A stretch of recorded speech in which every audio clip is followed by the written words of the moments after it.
Welcome to Okon Bros. This is another installment of Okon Bros Titans of Travel. Could not Just go think of right into a the intro, Eric. Don't could not introduce think us. of Just could introduce not this think of man a here. better person to have on than Jim Wilkins. He is the epitome of a travel manager, and the type of travel that he did was amazing because it was so mission critical. Jim, And I just want to mention, Jim is the former travel manager, right, of Turner, and which encompasses CNN and all those very cool channels on TV, headline news. 11 different networks and part of WarnerMedia. Yeah, and what is so amazing about that is when like you guys go into the line of fire, right? And like there's so few travel managers that actually handle travel like that. Like when there's a storm, you guys go into the eye of the storm. When there's a war, you guys are going into the war. Yep. How did you guys make this happen?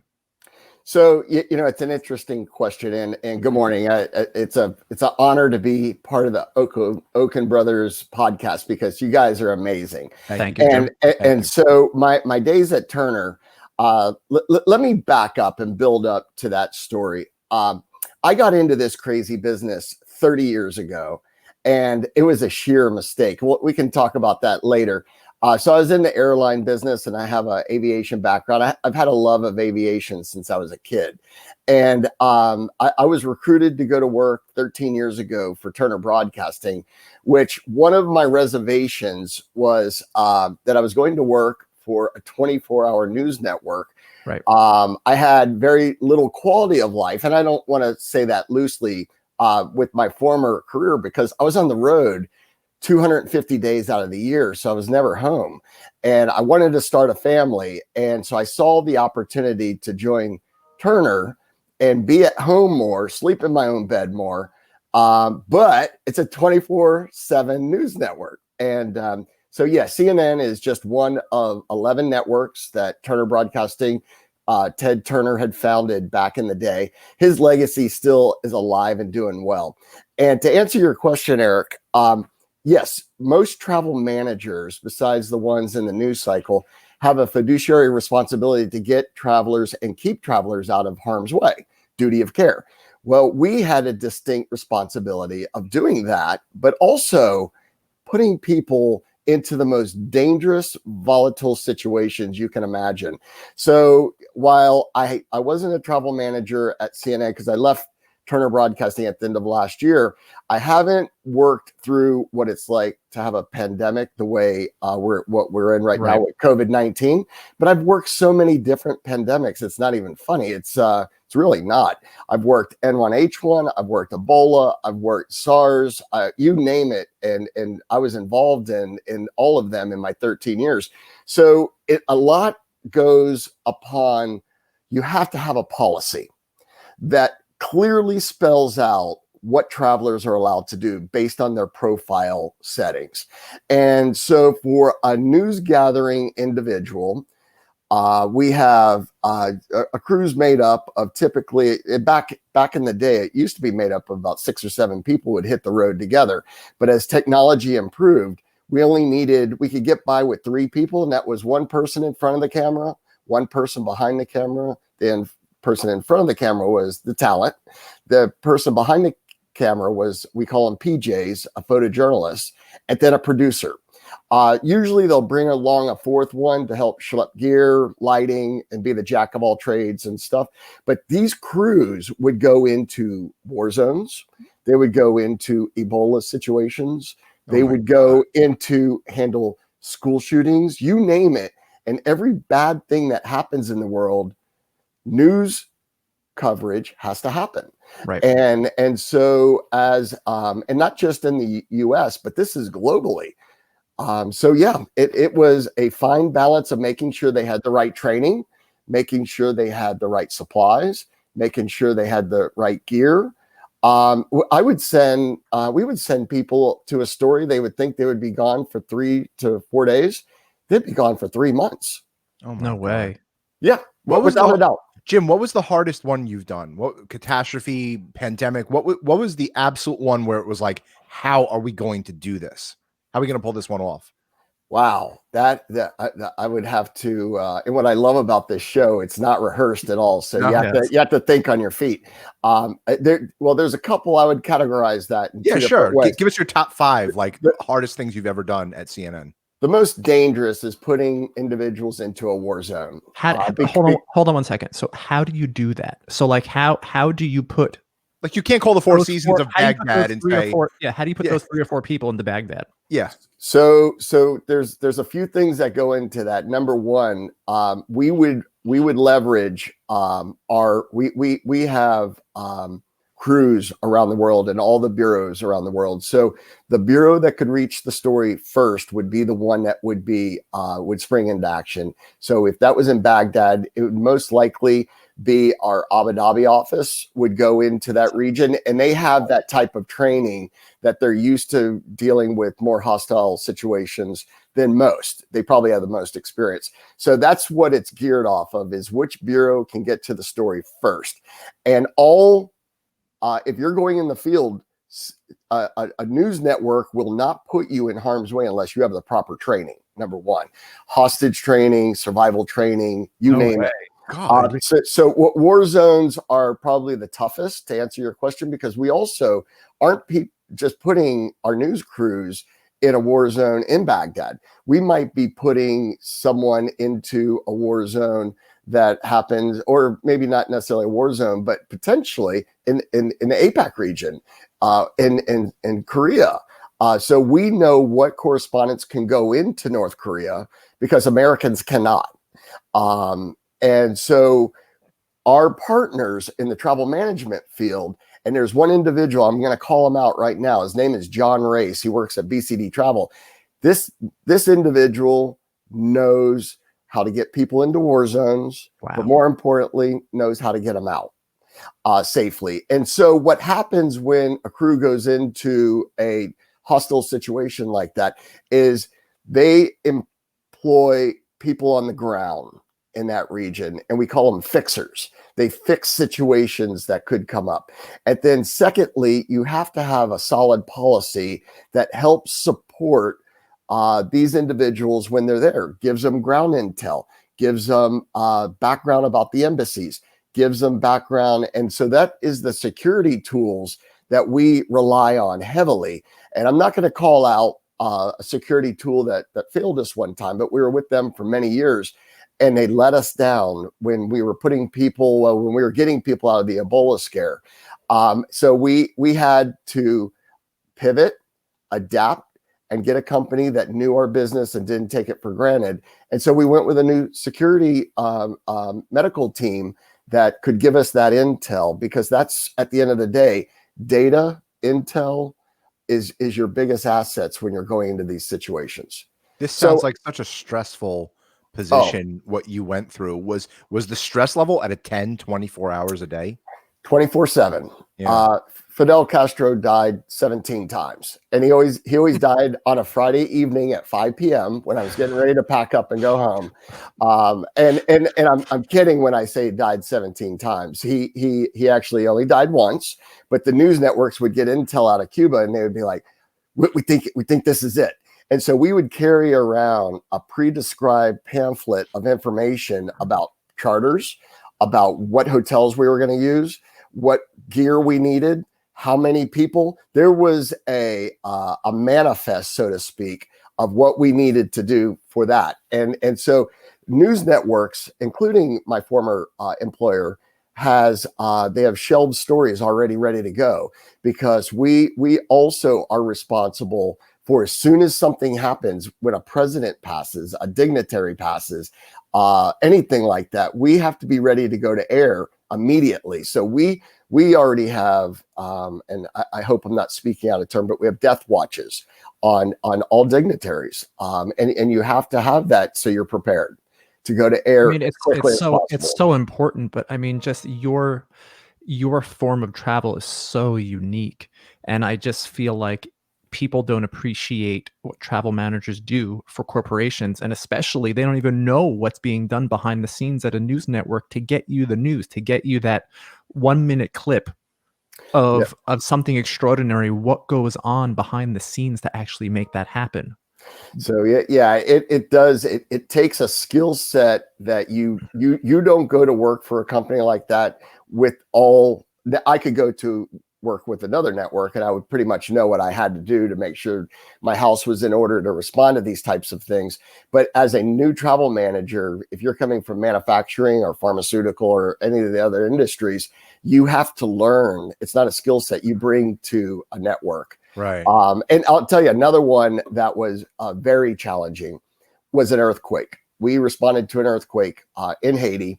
And I want to say it was 4:59. It wasn't 5 o'clock on a Friday, but and I might have the minutes wrong, but I'm telling you, more news breaking stories happened on Friday afternoons than I care to even remember, because we always had to be on call.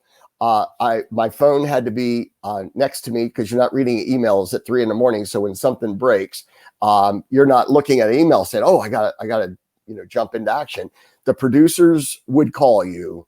And we have a special events sector of the company I worked for CNN that handles all remote broadcasts. What that means is they will mobilize a team to go shoot that story at a specific location, whether it be an earthquake, a war, or whatever. And it could be good stuff. It could be the Queen's Jubilee. It could be the royal wedding. So they'll mobilize to do that broadcast. So they have all the necessary equipment. They have all the necessary technology. They have all the necessary people to be able to pull that broadcast off. And you can't just do it in analog. In some parts of the world, there are analog feeds. You have to make sure you come with HD equipment, because we're spoiled in the US and most parts of the world where you're not going to want to watch a grainy picture. You want to watch a clear, produced, clear picture. So you have to have all of that information and all that technology. So it's an army. And when CNN goes into the field, whether it be Katrina or hurricane or the Haiti earthquake or a war zone, they are prepared to filter their own water, to have their own food, to have their own power, to have their own everything. CNN does not rely on any natural resources that they have at their disposal. If they happen to have it, great, but they bring that in. Like for Katrina, I know I'm jumping around a little bit. No, just keep amazing. going. I'm enthralled right now over these stories. I could hear this all day. Katrina was one that it was a hurricane that came on shore and it was devastating, but it wasn't the hurricane that necessarily was the story. Originally, it was what the story was the flooding afterwards and what that caused. And so we went in the response from the government. And the response from the government, or the slow response that was going on, because they didn't know what was going on. And so FEMA jumps into action, and news networks are usually the first one putting all of this on TV, getting exposure for that story. So government and cell providers, power companies, they all can come in and get people's livelihoods, and also search and rescue, when you have something like that. So during Katrina, we knew that this was going to be a long-standing story. So our properties division of CNN, they're properties guys. They help keep buildings up and running and stuff. But no, not at CNN. It takes an army. So it's not just travel managers and it's just not news crews, but there's support networks behind the scenes that are immense. And so our properties and security folks, because you need security when you go into a volatile situation, properties would drive trucks with fuel. They would bring fuel trucks to be able to keep the generators going, to be able to keep the boats. We would rent boats, RVs, you name it. We would, and travel was in the middle of all of that, securing these resources. So we would go in and start assessing, okay, first thing first, when a news story breaks, you got to get people there, whether it be ground or air. So you get them there. The second thing they need is the ground piece. If they're coming in by air, they need a vehicle. They need a car service. We'll get back to that point again about car services, but they need ground transportation to get them to the story. They don't go to the hotel. They go right to a story. So so those are the first three critical things. The next one that falls in place is they need a place to lie their head at night. So while all of those other triggers are happening, the air, the ground, whether it be a rental car, whether it be a car service, then comes the hotel, and you get the hotel, and you're competing. how do you get a hotel if there's no power? I mean, what do you do in a situation like that? Good question. We have a pre-described manual of hotels that have generators.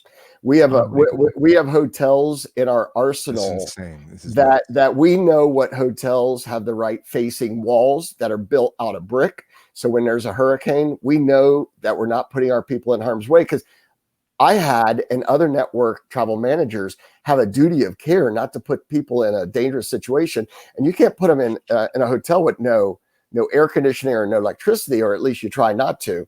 So you pick hotels that have generators and that they have wells. They don't rely on the city for water necessarily. Unbelievable. So all of that information. And for hurricanes, we go from all the way from Virginia Beach to Brownsville, Texas, and everywhere in between. We know everything in every state. So let me go back to Jim. Before you go back, I want to just stay on this for real quick. Like, one thing can go wrong on a BLS reservation, right? Like someone will press a 2 instead of a 3. What would go wrong in a day for you with hotel, air? If you had to get a ground crew over to a hurricane devastation area in Texas, right? In Texas, in the middle of September, like, what went wrong? Michael, Eric, there are so many things that went wrong, but you know what you do? You just you pivot and you adapt, and you jump into action. And I don't care if it takes you until 3 a.m. There's been times that I've been woken up at 2 a.m. and didn't go to bed for 40 hours. And it could have been in the office, it could have been at home, but the things that have gone wrong that we've had to correct was the first one that comes to mind is we had boats, because our anchors needed boats to be able to float around. So the boats in New Orleans. The boats need anchors. Well, no. The anchor of the show. Yeah. Boats need anchors. I walked right into that one. But so we would have these John boats that could go down the streets in New Orleans and in other devastated areas that were neighborhoods. So you would have these boats, and we would have the camera crews on the boats. And one time I remember Anderson Cooper, he actually cut his teeth. He was a field reporter during Katrina, and he did such a good job that he actually landed a job as an anchor. And what I mean by that, an anchor is someone that hosts their own show. When you're a news broadcaster, whether you're a field reporter or you're someone that gets put into action to cover a story in front of the camera, you aspire to have your own show. And so Anderson was in waders in the water, and the water was toxic. If you guys can remember back, there was water moccasins swimming in the water. There was animals swimming in the water. And so you have to make sure that the crew knows how to adjust and react. So what happened that we had to adjust, we had brought fuel into New Orleans in fuel trucks. Well, FEMA needed that fuel too, so they were confiscating our trucks. So what we had to do as a network is we had to think about, okay, how do we prevent that from happening again? So we would get a budget or a box truck, put a fuel tank inside it, and then drive it to New Orleans so they didn't know what was inside it, so we could fuel the boats. That's insane. Yeah. Other things, hotels. We would have evacuees. We would be, and this is just reality, and I'm just telling you how it is. We would have evacuees that would come in, and even though we would contract or secure hotel rooms, if a hotel general manager or a front desk clerk has an evacuee with children, guess who they're going to give the room to? And we haven't arrived yet. So we would face that all the time, and I would always be sympathetic on that, because quite honestly, families, women, and children always come first. Come first. So they would get the rooms, and we would just have to find another hotel.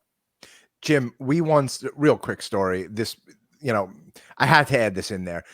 My mom, dad, Eric, and I, we were flying to Vegas once, and we were over the Rockies, and Anderson Cooper was sitting right next to us. He was literally, and he had a paper upon takeoff and upon landing. He was reading a newspaper. So he was going to do an interview with Jerry Seinfeld. There was like an anniversary or something in Vegas at the Coliseum. And the plane was like this. The plane was bouncing up and down. The seatbelt sign was on. The flight attendants were sitting down. The plane was rocking. I was freaking out because I absolutely hate flying. And even Eric was a little on edge. I remember you, Eric. You were, you didn't like the way it was feeling. And Anderson Cooper was just sitting there reading his paper, looking at Eric and me like we were nuts. Or looking at me like I was nuts, like just reading his paper and just turning over, and just reading his paper. You have to. This is a special breed for this industry, right? Like I can't go to Baghdad. No offense. I respect people who do. I can't go to where Ebola is. I don't want to go to my supermarket because of COVID. I'm not going to go to Africa to cover the Ebola outbreaks. Right. But what do you need? The world needs these people. No, I understand that. But what do you need in here? What to do this? You have to have a couple things. I would say one of the things that you have to have your mind right is, number one, you chose that industry. So that's the first thing. So you have to have the right mindset. You also want to put others before yourself to get a story. So that's another factor. I would say another one is you have to be part crazy. You said it, not me. That's great. And so you really do. You have to want to do all those things that I said, but you have to. It's adrenaline that brings you into that situation. And journalists are wanting to build their resumes, and you can't build your resume and going to cover the PTA meeting at the local, elementary school isn't going to build your resume. Nothing against elementary schools and PTAs, that I wouldn't do that now either. I wouldn't do that now either. Well, listen, to be honest, there are very special people in the world, right? And there's a reason why there's a LeBron James and an Anderson Cooper. They're at the top of what they do. At what they do, sometimes it's beyond natural talent. Sometimes they just got it. Yeah, they have, and going back to your story about Anderson Cooper, about him being calm, he's been in more extreme situations. So a little turbulence is nothing to him. That wasn't a little turbulence. That wasn't a little turbulence. It was a little turbulence, Michael. That was not a little turbulence. The plane was rocking. We were going to fall out of the sky, and Anderson Cooper was reading the Financial Times. We know you're a white knuckle flyer, Michael. So yes, I don't like to fly. So switching gears a minute. So you also handled sports travel, right? Yes. Was that like, were you doing that with your pinky? You're like, sports travel, whatever. Yeah. So how does that compare? Compared to, it's funny. It's funny because they do compare, and news will never admit that they compare. And I used to have this debate with my producers and senior leaders on the news side. They'd be like, Jim, why are you comparing us to sports? Because it's not the same.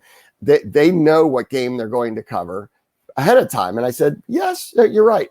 So if we take NBA, for example, they know what the first 4 games are, or if it's a series of 5, they know what the first 2 or 3 games they're going to. But then it becomes breaking news when you get into these other scenarios. In NBA and baseball, MLB, because Turner Sports covered, we covered many different sports over the years. Ted Turner was the first one to put NFL on Thursday night. Nobody remembers that, but he was. It was always a Sunday afternoon sport. So Ted put that on air and did phenomenally well. And now networks sell it for billions of dollars for these TV rights.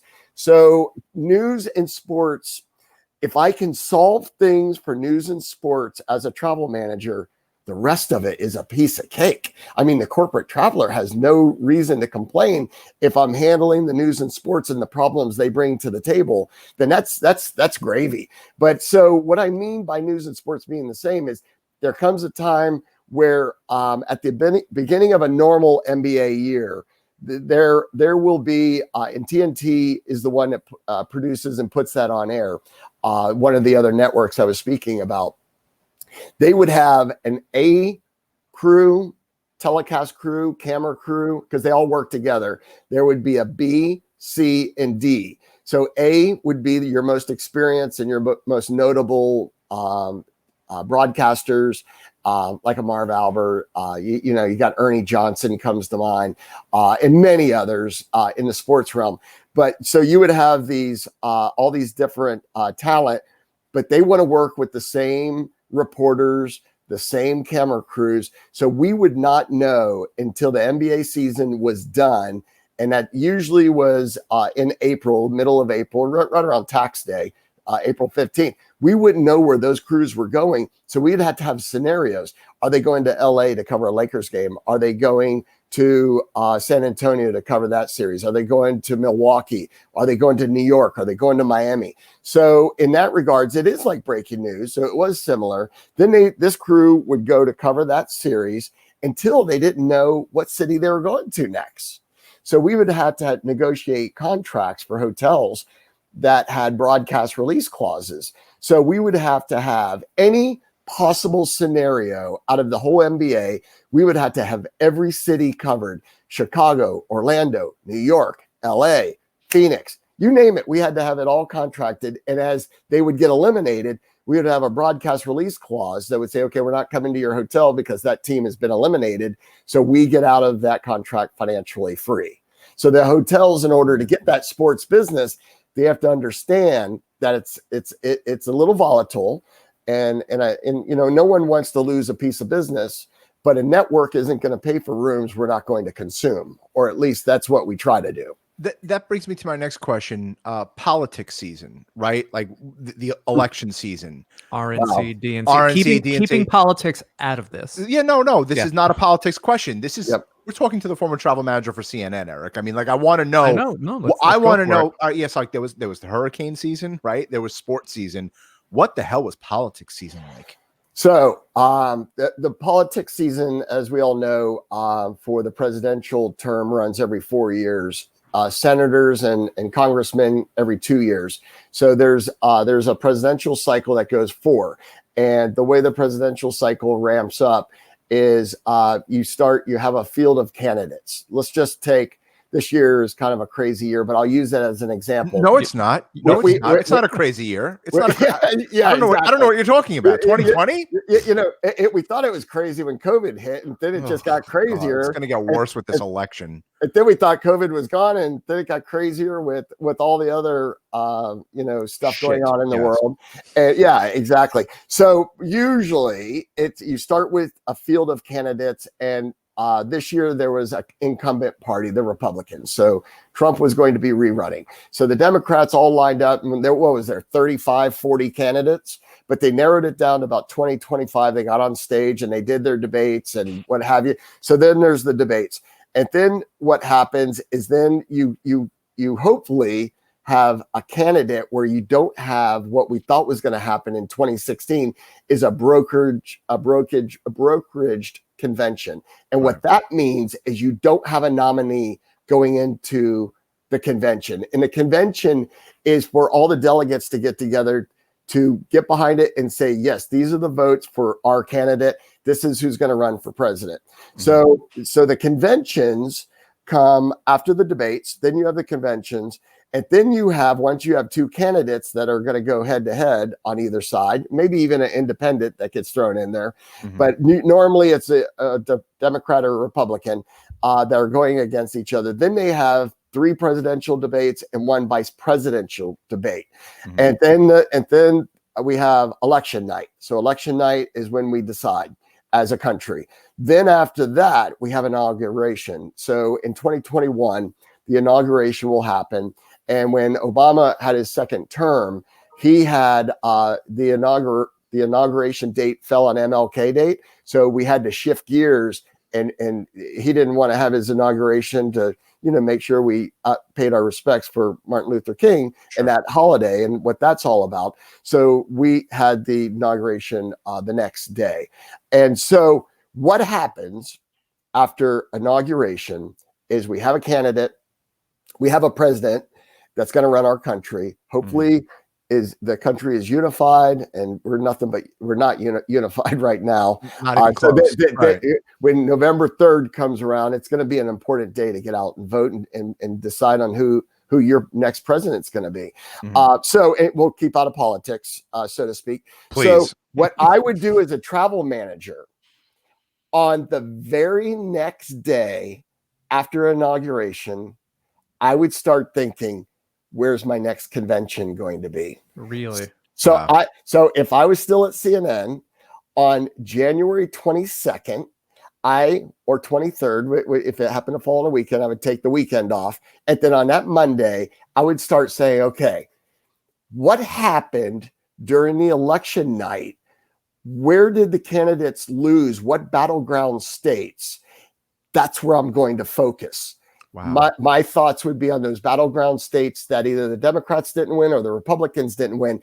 And that's where the next convention most likely is going to be. So I start the next 4-year cycle the day after inauguration. So I start because the conventions are the toughest. You're in a race with the parties to secure hotel rooms, and then you got to secure ground transportation. Then you got to secure everything else. And so, it's difficult. So now, before you jump in real quick, Eric, I'm go sorry for for it. interrupting. This is not a political question. What was it like the night Trump got elected at CNN? Were you pulling it all night? Obviously, you pull an all-nighter. I mean, I I was up all night that night. Yeah, I couldn't sleep. Right. So we and not a political, like, whether you want him there or not. Just I'm curious to know what was in the war room of CNN like. So we staff up the war room. Atlanta is the biggest bureau for CNN, so obviously you're gonna have the most people there. But politics is anchored out of DC, so you have different bureaus for different reasons. New York, DC, and Atlanta are the 3 biggest in the United States. And then you have LA is probably the 4th largest. So you staff up those bureaus, especially DC and Atlanta, probably some in New York. You have where the party is at. So the Republicans for this election night will be in DC for the Republicans. For the Democrats, they'll probably be in Delaware, where Biden is, where Biden has anchored his party. And so you staff up the bureaus. You have because people are working 24 hours a day, including the newsman, the travel manager. So I would literally pull an all-nighter to find out what curveballs were going to be thrown my way, because there could be private charter requests that come up that they need to get a crew to this location because they didn't know what was going to happen. And to go back and address your question is, the country, I think even Trump was surprised he won. Everybody had to pivot. And when Hillary gave her concession, when she conceded the race, it was very close. And if memory serves me correctly, she won the electoral vote, but didn't win the. No, she won the popular. The popular, not the electoral. Right. Yeah, the popular vote. So Right. you're right. I reversed that. Okay. It seems like years ago.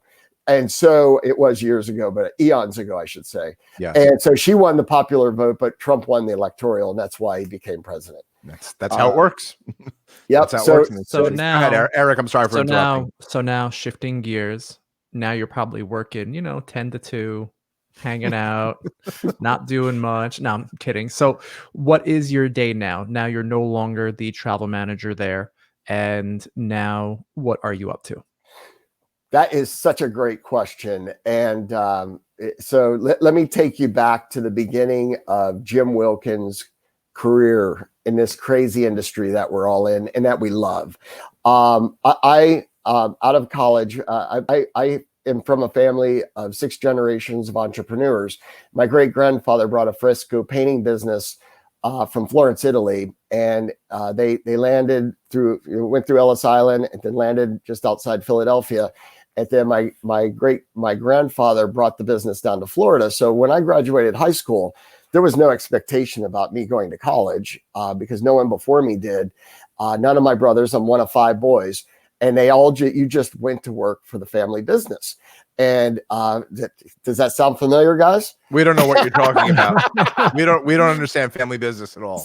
So anyway, it wasn't even a question. You just went to work for them, and I learned a skill and a trade that I still use today, painting.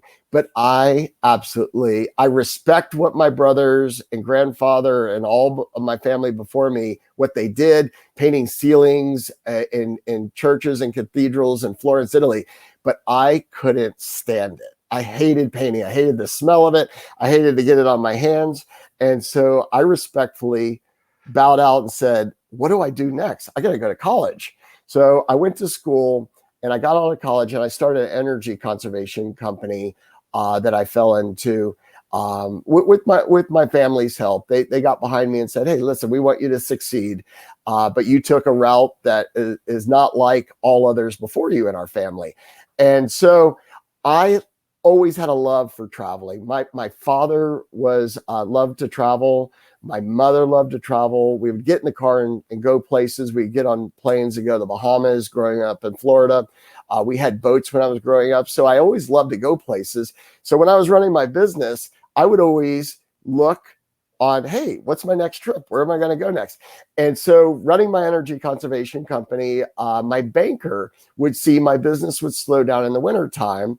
And he's like, hey, Jim, he goes, you keep the road hot traveling, but if you like to travel so much, you should go to work for an airline. And I said, what?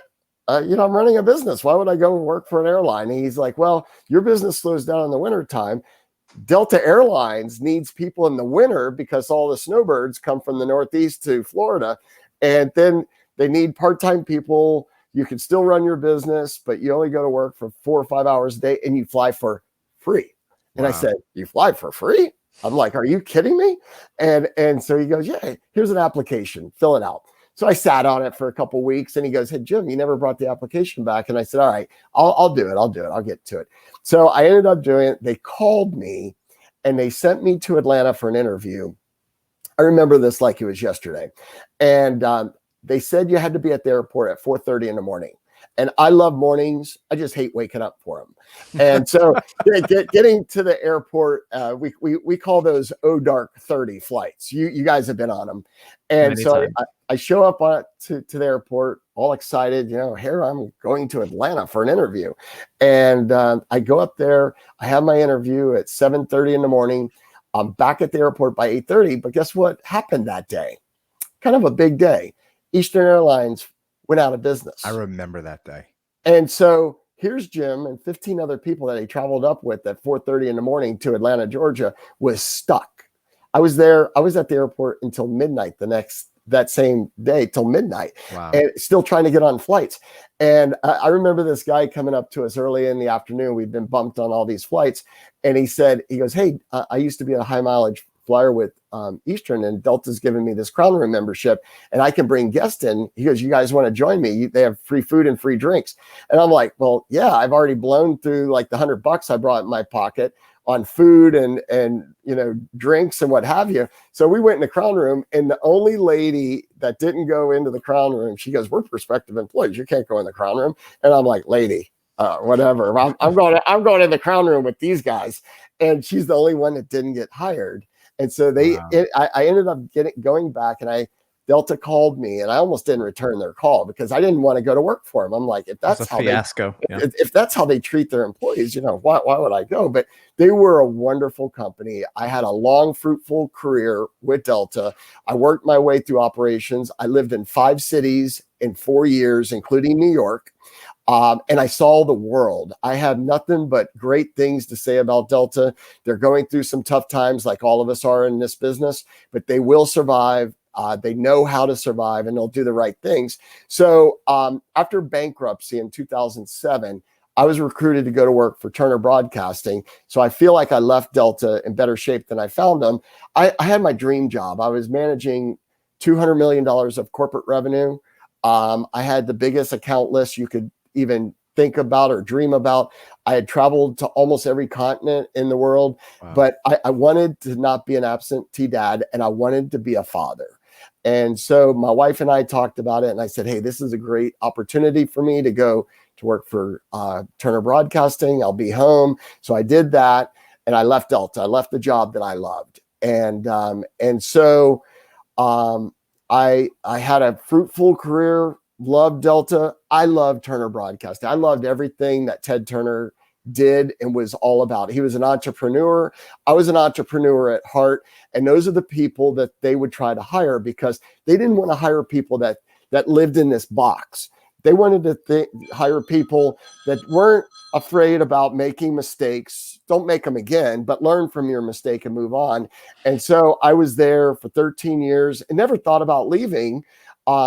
Because, I kind of thrived in that craziness with Turner Sports and CNN and charters and working with quality companies like BLS. You guys are the best in your space. Thank you. With ground transportation. I mean, you're family owned and operated. So when I left, and Michael, I remember we were sitting down. You had a bunch of travel managers in Chicago in Chicago at GBTA, Yep. and you said, "We're shocked you're leaving Turner. What are you doing next?" And I said, I don't know yet. I said, but my chief accounting officer has asked me to stay on through the end of the year. So, and wants me to hire me when I decided to leave. And so that's what I was doing. I was getting ready to hire Jim, because who could fill the role that I did better than the person that did the job? Right. And so I told you, I said, Michael, I'm thinking about some consulting work, because I feel like I've developed a niche in news and sports, because it's the two hardest pieces of business in travel 100%. management.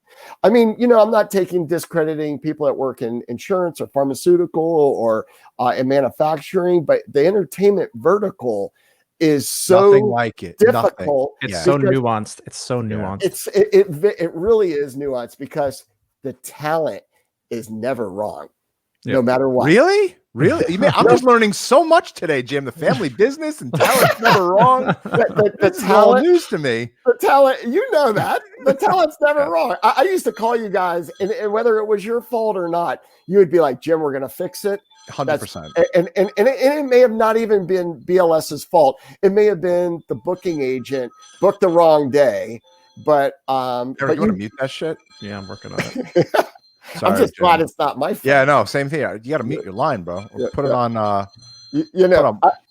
had some fancy headsets like you guys did. I pirated my son's gaming headphones. And can't hear yourself. At the beginning of this podcast, I couldn't hear myself, and I'm like, "You guys, I got to go back to these little." We were with John Saunders. Shout out to Big John over at Fox, and there was a dozen other people there. We had a ball. It was more. There was like 24 people there. Yeah, and I was sitting across from you, and we were having the most ridiculous steak and lobster at the bacon wrap scallops. And we were having a ball, and we weren't talking any business. No. And then Jim's like, "I'm opening my own consulting company." And I'm like, "Well, let's talk. Call me the day that you open that up, because I'm interested in using your services, because the amount of people in this industry is second to none, really and truly." You know what, you guys, you know what this industry is all about, not just travel. Take a guess what the most single important thing in the travel business is. Relationships. The people. Boom.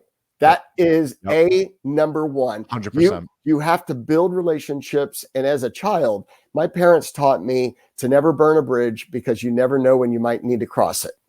It's a life lesson I've taken with 100%. Me for forever. And you guys are the epitome of that as far as building relationships with your clients. So when you told me that, I said, Michael, let me finish my gig. I promised. I made a commitment to my senior leaders that I wanted to finish strong. I knew I was going to have to transition a new team, which I worked my ass off for 8 months. I didn't know what I signed up for when I had to transition my responsibilities, but I did it, and I feel like I did it.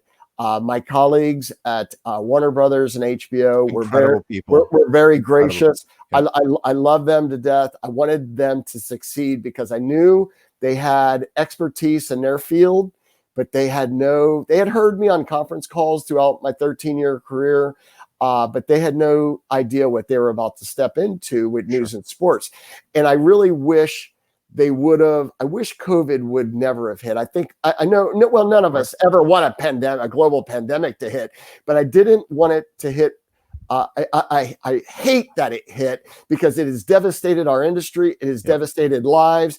We've lost so many people, and we're still in it. But what I wanted them to survive, I wanted the new team to survive postseason playoffs. I wanted them to survive living through the conventions, a political campaign. I wanted them to survive all of this, because they would have been bulletproof. Going forward after this year, they could have tackled, and they still will. They'll tackle anything. So I wanted them to succeed, and that's what I'm all about. I wanted to make sure that they could stand up on their own 2 feet, handle whatever news came at them, whatever sports came at them, and move forward, and then I could move on. Mm-hmm. So I remember I took the holidays off to be with my family. I didn't sleep with my phone. Thank God I could get rid of the phone. I almost wanted to throw it in the river because I was so sick of that phone, and my family was sick that I had to have that phone all the time because I was in a reactive job. And so I said, when my son goes back to school, he goes to a Christian school here in Atlanta. And when he goes back to school on January 6th, I'm already going to know what I want to do going forward. And my dream, I sold my wife, and she still is like, are you sure that that's a solid decision? Because, you know, there's benefits with a major company that I work for. Absolutely. There was security. There was a salary. I knew what I was doing each day. I knew when my vacation was. But you know what? I have that entrepreneurial spirit, and I knew that I had the work ethic to be able to build something bigger and better and help people, because I like to give back. My companies that I work for, Delta and Turner Broadcasting, always gave me the ability to volunteer out in my community, with my church, in my community, but they also allowed me to participate with GBTA. And so I served on boards. I served on the GBTA Foundation, which was all about education. I served on that for 2.5 terms. I served on aviation committees. I served on my entertainment colleagues, always wanted to recruit me to serve on the entertainment committee, and I never got that ability, and hopefully one day I will. I served on some advisory boards, and I helped mentor people because I had important mentors to me. Because speaking of the devil, it's CNN. It's CNN. Anderson, you'll have to hold. I no longer work there. You're on with Okon Bros now. So anyway, I knew that I could do something bigger and better. And when we had that conversation, you followed up with me on January 5th and said, Wilkins, are you ready to talk? And I said, I'm ready to talk. Amazing. So we started talking, and I opened a business called JSW Travel Consulting. JSW is my initials. And my son, my 11-year-old son, I couldn't be more proud of, straight A student. But guess what? He loves to travel. Oh, awesome. He's been to more places in his 11 years than I was when I was 40. And so anyway, so my initials are his same initials, because that's another story we'll get into at another time. So that was the name of the consulting business. He helped me come up with my logo. He helped me with so many different things. And so did my wife. And because family, number one, is so important. So Michael, you and Eric and Kevin, your CFO, and Phyllis, your mom, the leader, the CEO, and chairwoman of the company, all got on the phone. We pounded out a deal. I flew to New York. And so I didn't know what I was going to do. That was like one of the best dinners I've ever had in my life. Yeah. Rare 650. That was amazing. Yeah, we went. You took me to the second best steak dinner that I've ever had, because and I'd never been on Long Island. So you guys sent me a beautiful Escalade that picked me up, and a driver, and I went into the city. It happened to be Frank Prada's birthday that day, so I got to spend some time with Shout out to Frank. Yeah, shout out to Frank. And he took over. He was the best person to take over and jump into my responsibilities, because the man's actually amazing, and has been with HBO for many years. And he learned from the best with Victor Oliveris and what shout out to Victor too, another great guy. Victor, they're my brothers. They're my band of brothers. Yep. And so I flew up to New York. We cut a deal. And so I became your consultant, because you know why? I believed in you guys. I worked with you for 13 years, and I knew that organically I could go in and say, BLS is a company you want to do business with. And you know what? I'll never forget this for as long as I live. You guys showed me your true colors, not for the 13 years that you were my supplier and partner in business. I watched you guys in action through COVID, and I saw how your business went from this thriving, successful business that you built over the last 40 plus years, almost 50 years, to going down and having one ride. That one ride happened to be with CNN. So shout out to my, believe it or not, CNN, CNN went through this, the news never stops. Thank God for the news during COVID, because there Yeah. was some revenue coming in, and it was all from the news networks. One ride was better than none. But 100%. you know what? I saw you guys, how you treated your employees, because I'm not an employee of BLS. But I am proud to be affiliated with you guys because of how, number one, you performed in business for the 13 years that I knew you. And Michael, you and I go back from day one. 100%. I called you to tell you we were opening in Atlanta. Yep. I called you. I said, Jim, what do you think about BLS opening in Atlanta? There's a huge production market for us down there. Local companies that we've been trying to bid for a long time.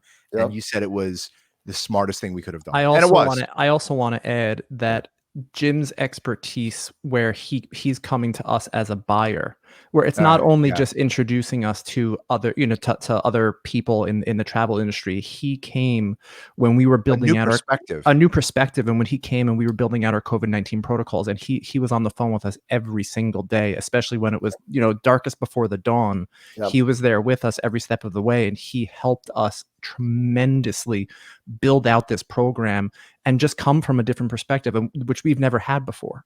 So for that, I thank you, and we couldn't be happier to have you on Team BLS in any capacity. So it really was amazing.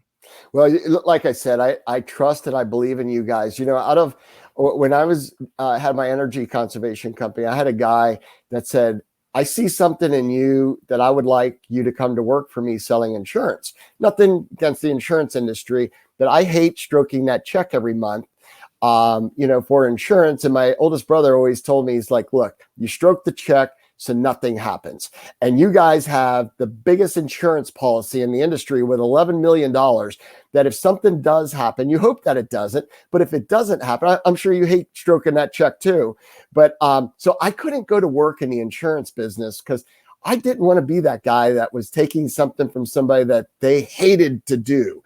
And, so anyway, going forward, you have other vendors too, right? So I thought to myself, I said, I need to put food on the table. I have a son in private school, and so I'm paying college tuition for his whole school career. And then I have to put him in college, but then my wife and I have a nice lifestyle, and we want to still keep that. Sure. So I signed another contract with another supplier. Don't like that word vendor, because you're not vendors, you're suppliers and you're partners to people.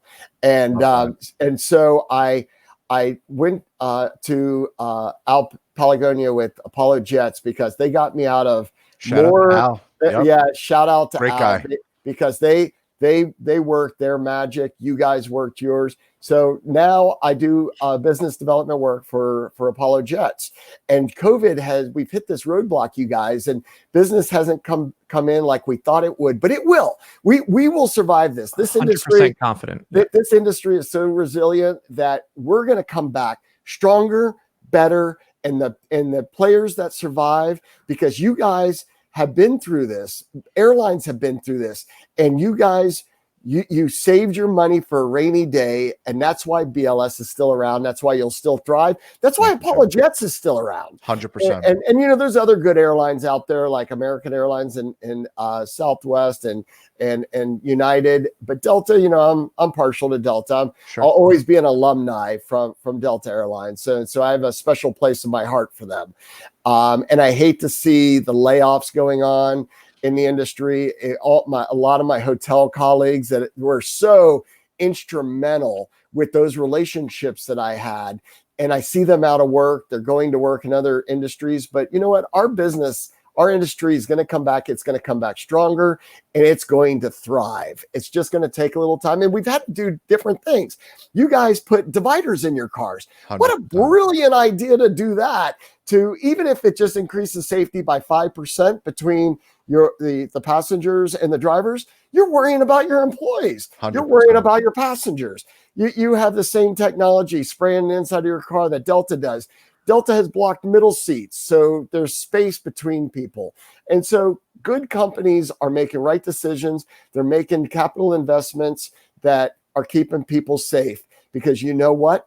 As a buyer, at the end of the day, my son often asks me, what do you do, Daddy?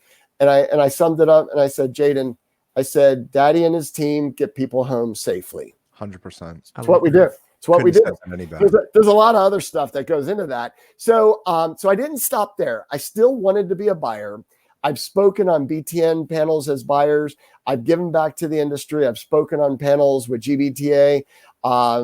Richard Quest, a shout out to my buddy Richard at CNN. He has done training seminars at GBTA on aviation because he does a money segment with CNN, but he also does an aviation segment. And we got to get Richard on this. Richard would be a scream. You guys, yeah. your stomach would hurt because you would laugh so much through that interview. Introduce us, Jim. Introduce us. But I still have I have anchors and correspondents and employees at Turner Broadcasting and CNN that I'll treasure forever. Like Dana Bash, she's a White House correspondent. Anderson Cooper, Chris Cuomo, the list goes on. There's some great people at CNN, but so that's behind me now. But hey, we still want their business. So whether it be DC, Atlanta, LA, or even in Dubai where they land for a crazy news story. I don't know if you guys have Hummers, Humvees and Baghdad or not. We can make that happen. And they have dividers in them too. How do you and they have dividers. So anyway, I was checking up on people on LinkedIn, which is a powerful social media tool, and you guys use it all the time. Yeah. And it's incredible reach that you can get to travel managers and suppliers and everybody in between and every vertical in this crazy world that we live in. But so we ended up, I reached out to Andy Menkes from PTC, Partnership Travel Consulting. Andy, we just had him on the podcast. Yeah, and that was a great podcast. You guys were laughing your asses off. He's fun. And so Andy is another one that has this incredible. I even have his shirt on, and the reason I don't have your shirt on is you guys never sent me one. So I don't have a BLS shirt. I told we use them. Yeah, we'll get them. So we use them up. But yeah, Andy had PTC for 19 years and then was recruited to go to work for a major travel management company, I believe BCD Travel, and was at the end of his contract. And when I reached out to him, he goes, "What are you doing, Wilkins?" And because I've always respected him in the industry, he has so much institutional knowledge, like you guys have in ground transportation. He has across airline segments, travel management companies. He's been a buyer. So he's a travel oracle. And there's not many. My mentor at Turner that recruited me to go to work for Turner was Bob McGirt. Many people know Bob from the industry. Shout out to Bob too. And he was many a times. He was a tough ass, man. I'll tell you what, he was a tough boss, but you know what? Tough bosses make you a stronger person. 100%. And so, but he taught me a lot in this industry that I always will value. There's some things I decided to do differently, but you know what? Bob was one, like Andy, had that well-rounded travel institution surrounding them. And so Andy said, I don't know if it was fate or what it was, but when you reached out to me, Jim, and you told me that you left your post at Turner and were starting consulting, he's like, I went home and did some soul searching and decided to put PTC back on the map. And plus, he didn't want to be working for somebody else when he would have celebrated his 20th anniversary. So PTC is going to celebrate their 20th anniversary next year. Amazing. And I decided to go to work as JSW Travel Consulting, but as PTC. So I represent them. And what's cool about that is I wanted to keep an iron in the fire with my fellow corporate buyers. So I'm going to be working with the largest Fortune 100 companies out there. You guys do business with many of them. So it really all complements each other of what I put together. And I can go to them on an unbiased thing and help source travel management companies and make the right buying decisions. I can help with airlines. I can help with hotels. And that's where we really key into the private aviation and the car services. That might go into RFP from time to time, but it's really something, it's a main part or a pillar of the program, but I don't see that there being a big discrepancy there. So gotcha. Anyway, that's what I'm doing. I'm going to make it work. I have to make it work because I have to put food on the table. We all And- do at the this plan. point. At this point, we all do. So, Jim, where can people find you? I'm on LinkedIn. Like I said, I'm affiliated with BLS and Apollo Jets. You can reach out to LinkedIn is the best part. I'm on Facebook, but that's more I'd like to share family pictures and stuff. I know you finally guys jumped into the 21st century with Facebook. I'm 1 week in and I have over 1,000 friends. My kids started school today. I was posting pictures of my kids going to school. Yeah. I know. I'm part of the club. I'm part of the club now. You're part of the club. So I was gonna post a picture. My son was crawled into. I said, "Alex, go crawl into the corner." I'll say, "This is your first picture of school."